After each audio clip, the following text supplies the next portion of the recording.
Samsara himself. Yeah. For tournament championships. And have they traded sets in South Florida? I'm pretty sure MuteAce has at least beat Samsara at least once. A few times, right? Maybe a couple times, yeah. I would not be surprised at all. I'll have to look at the local results, but it wouldn't surprise me. Yeah, but by any means. Play a lot. So who's your favorite coming into this match? I mean, I think MuteAce is the favorite to go into Grands right here, but seeing what Morpheus did to the 8-bit man, I have no doubt. We're going right into it. Smashville, game 1. We're going to see a lot of MuteAce at these low percents again, going for that down tilt opening, trying to get these loops on here. But Morpheus, given how patient he is and how well his spacing is done with Mega Man in this tournament so far, it might be tricky for MuteAce to actually catch it. Yeah, the way Mega Man can force Peach to approach is really good. Because like Peach is pretty much forced to play completely aggressive this match. You can't really camp out Mega Man's goal. Right. So it makes Peach gameplay be a little bit more predictable for Mega Man.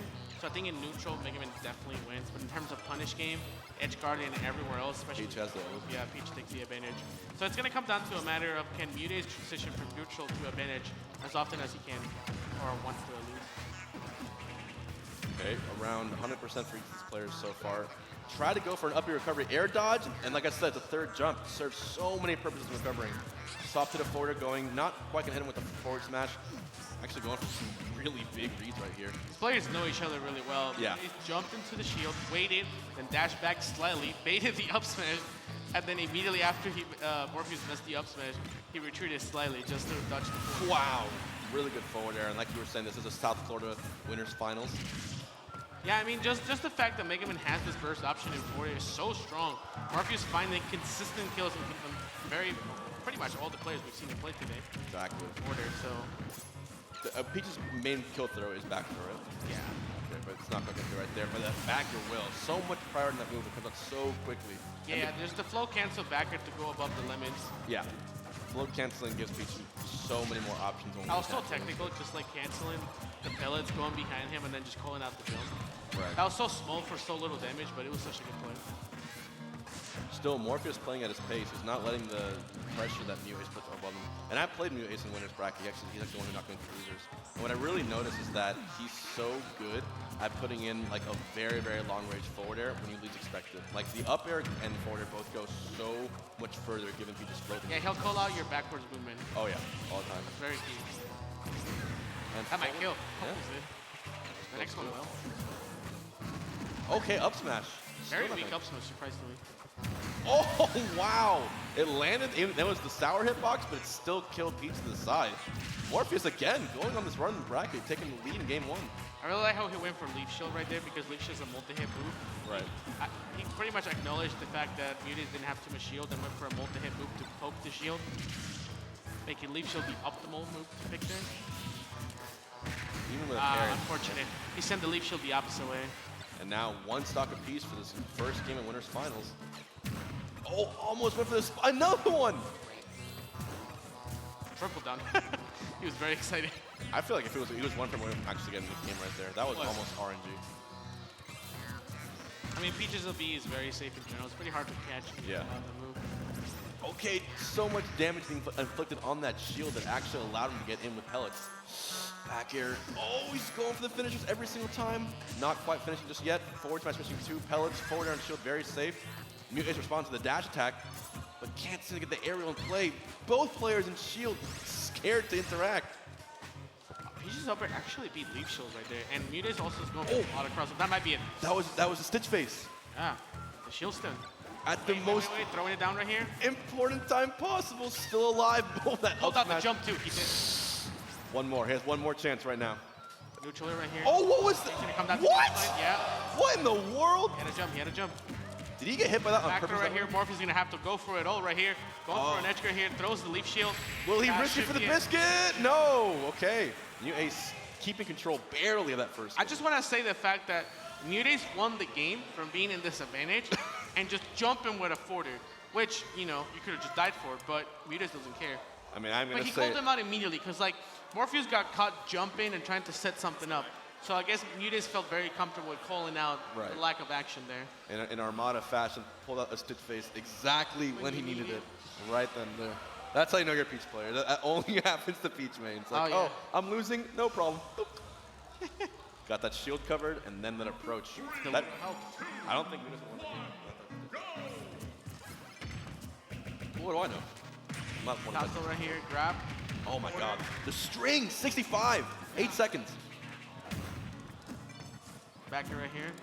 That's balls. Just answer that with a downer to the face. I mean, get up attack are buffed and ultimate. They have a lot more invincibility than had in previous games. That's true. It's not a bad idea. It's just, it just didn't work. Up smash. Not the sweetest spot. Razor leaf. Such aggression opening up from MuteAce right here. He knows he got the first game and now he wants to run away with it. Try to bounce the turnip going down, goes for the neutral there. Neutral is a very good pick there to do while floating. Oh, Another one. Right on Mainly top. because neutral stays out for a very long time, so it makes it much easier to land than other hits, and it also kills. Right. I wonder if he's going to optimize this to go for the shield break like he did last time, or just use it in tandem.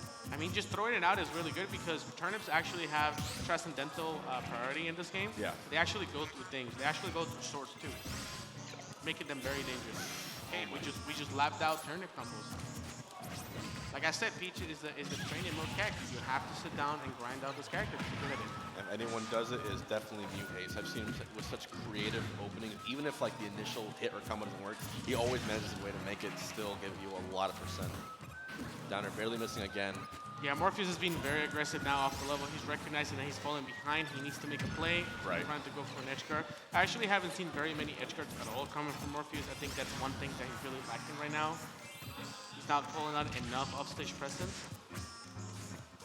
Right now, MuteAce is just inflicting hellfire on Morpheus. Yeah, he did a very good job of pulling out the horizontal attack because like Lemons only go straight and then you jump. You pretty much jump above them and then you land with an attack. But then MuteAce does a very good job of just knowing when to do that. It's all about timing in this game. What a parry from MuteAce to actually get that. If he keeps up, this might be a 3-star. Yeah, he's just snowballing. He's just playing better and better. He has a lead. He knows he's winning and he's playing it. When you're ever in this spot when you were competing and you were getting snowballed, do you ever like find it better to like conserve your energy, or do you always try to go for the comeback? That's a good call. Right? Because That's a good sometimes question. in basketball too, if it's like a best of 7, like the team's not going to risk it and be like, no, let's put in our absolute all. We're down like 40 points. Like, no, there's more games to be played, right? And it's still a set, but you don't want to go down 2-0 at the same time. Yeah, I guess I understand the logic to save energy. Though I think Smash is a pretty crazy game where, like, you know, all that could really happen is that, you know, Morpheus wins this one stock and then MuteAce says, "Lead the next one." Right. And you just win. It's possible, you know, it happens. Ordered a slap come down. Lemons to the face. He's actually doing really well right now. Oh, yeah, he's not giving up. If he got that spike, I was actually going to be like, wait a minute. This might be an edge guard right here, and MuteAce is going to set up the neutral air. And it's Nair. It covers everything. Turnip actually ruined that. Back right here. I'm surprised he recovered from that. Yeah, the turnip saved him. MuteAce should have gotten the kill there. Super heavy call out. It's not bad to go for a call out. I mean, the way I see Smash leads, it's kind of like poker. Like, you have all the chips on your side so you can make more plays. That makes sense. Waiting once again for a downer. Response by connecting. Forward air. From the ledge. Yep. Like, That'll do it. And now MuteAce going up 2-0. Poised now to be on winner's side of Grand Finals. yeah, MuteAce actually definitely came to win the tournament. Yeah. He is my favorite to win this event, and he's about to win 3-0 winners finals. This Right. man looks unstoppable. I don't know who can beat him now. He beat Goblin, who was, you know, one of the top 3 at this tournament, and then I believe in the Goblin run back in Grand. Think so? I think it happened. At least one set. That's what I think. But we've seen actually surprisingly many 3-0s. This might be another one. So this is speeding by right here. It really just shows the level of adaptation that MuteAce has on these players. And, you know, Morpheus showed he almost made 8-Bit Man seem like he had no options there. But now to see another player doing that to him, it's very, very impressive. yeah, now that I think about it, Ultimate is a pretty snowballer game. I mean, at Summit, there were many 3-0s. Almost every set at some point was. Yeah. This tournament, I'm seeing a lot of 3-0s as well. It does really seem that once you start having the lead on someone and you start winning, it almost seems like the game just gets ruined for the other person. Would you call like obviously the meta, you know, is young, but would you consider the fact that so much of the stuff has come from Smash 4 that it's not actually a young meta, but actually in a lot of ways it's just a lot of fundamental stuff that these players have known for years now? I think that it does help that you were good at Smash 4. It will help you in this game. But there's also a lot of concepts in this game that were not very present. In Smash 4, for example, we have more heavy edge guarding, which is more melee-like. A lot of Smash 4 characters could not be edge guarded at all. You know, you were not really going an edge guarded Bayonetta, for example. So things like that is kind of a mixed bag. I think the character mechanics and the way they play are extensions from Smash 4 for the most part. Missing that flame sword on the shield. I think MuteAce, that's what he's so good at doing right here. Like, even if right now you want to play a little more aggressive because you're down 2-0, he's just waiting right now for any kind of opening. I just enjoy the way that he's just very comfortable, pretty much in any situation. Like, oh, whoa, that was weird. That was also commentator's curse because I was. No, it wasn't. Was it? I was going to say he's very comfortable in disadvantage. He never puts himself in a bad spot and then just SD out of disadvantage. It's almost like they never want us to be right. Okay, leap shield again. Right now, this is actually the best Morpheus split this set.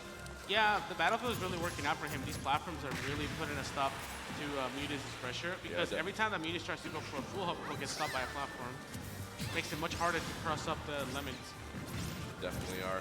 Two terms coming out here. Back here, still not killing 183. Yeah. Oh. No, he can make it with an air dodge. No, probably not. Wow, 223. That would be the highest percent I've seen in all top 8 so far. Turnips do a lot of damage, man, I'm telling you. Oh, yeah. And for those of you who aren't aware, when Peach pulls out turnips, it's all RNG which one she pulls out. It's much harder to get the Stitch face than a regular Smiley Eyes, but every once in a while she might even get a Bob Bomb. But in some cases you might not need a Bob Bomb if you have these kind of loops right here. These incredible down to chains, 85 uncontested right now from Morpheus. It really was 85% damage from one hit. From 0, yeah. And he, with that, brought the entire game back. Like Morpheus had a clean stock lead, but now it's gone. Now he almost landed it up smash. Oh, bomber on shield. So I'd be very, very positive on shield. So much so that you can't really punish it. Oh my gosh. Might be that it? Yeah. This might be a 3-0 again. Yeah. MuteAce is completely coming back here. And you can literally farm turnips. You can just keep pulling them over and over again. You don't like this one? Pull another one. You can pull them out really quickly too. That was a really bad trade for Morpheus. Yeah. He got a single hit of up smash, but then he got back in the face. I love these flow cancels that MuteAce is going for. He manages to drift his momentum in the air really well. Just this second stock from MuteAce is just one of those incredible play he's had all tournament. He might take all 3 stocks in 1 stock. Okay, ooh, again, getting 2 answers that final cutter. Okay, now we have a last stock situation. MuteAce is now 1 or 2 good conversions away from getting into grand finals, whereas Morpheus, huge hill to climb. This game is only 1 stock, but still has to win 2 more games on top of that. The mental toll might be getting to him, but he's not giving up yet. Down throw into a forward air. It all comes down to conversions. I mean, if Morpheus can put MuteAce into a really bad spot and then go for an edge guard, he might be able to push for the win. Right. Okay, Nair once again. Spacing out all the forwarders here. Okay, missing that forward air. I mean, he's not getting the kill. He's still getting so much percent every single time he went to conversion. Oh, yeah, not messing up with side B is very positive on shield. You don't want to mess with that move. That shield got tiny really quick. Morpheus really pulling back here. He knows he has no shield. Oh, that cover almost everything here. Oh my goodness. The fact that was multi-hit throughout the parry, but if it was any other move, that would have been it. Yep. And that's going to do it. Jump. Yep, 3-0 3-0. once again. MuteAce find himself in grand finals with Peach. Yeah, he's my favorite to win the tournament. He's my pick. Another good call by Zero, and I mean, you can tell why this man now is considered one of the best players in the world. 3-0 after 3-0 after turnip pressure. Not only that, utilizing this entire tool set to make these custom combos happen against any character of his choosing. Yeah, I mean, it's really hard to see who can really stop MuteAce at this point. He's very familiar with all the players left on bracket, and now he has an extra set to play with. All things considered, I think it's the most likely that MuteAce may win, but I mean, tournaments are tournaments for a reason, so for all we know, Goblin comes back. You mentioned the snowball. Yeah, gets a 6-0. You mentioned the snowball. Dude, I'd actually live for that. That would be super hype. It's a 6-0 with the CFL going crazy. Oh, yeah, I can imagine it. I mean, he wants to win for his hometown, and once again, time and time again, he's been the highest placing CFL player